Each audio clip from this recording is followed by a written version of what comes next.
Jan, okay. Ano tanong mo, Jan? Kaya ako ba yung kanina pala siya? Okay. Hello, good morning po. Happy New Year, Jan.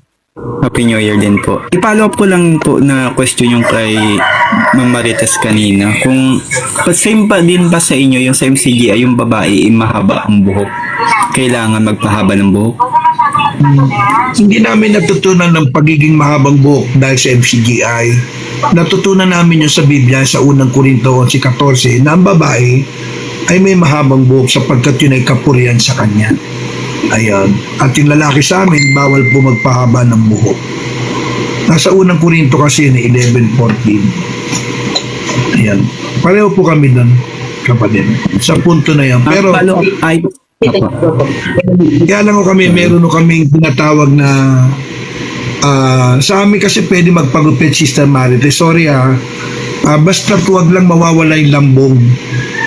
Kaya kung ayaw mo na magpalambong, puputulin mo yung buhok dito, magpagupit ka na. Kung todo mo na, magpakalbo ka na. Sa amin, no, halimbawa, mahaba mula po sa puwet, no, yung buhok hanggang puwet. Kahit putulan mo naman ng konti, mahaba pa rin naman. Nakatutupad ka pa rin sa utos. Kasi wala namang mababasa na bawal magpagupit.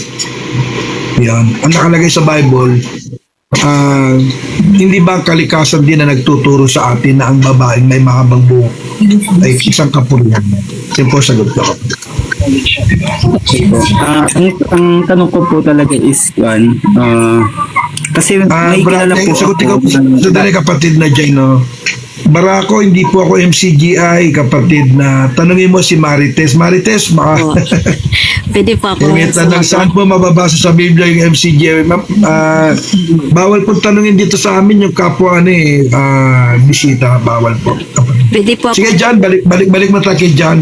Opo.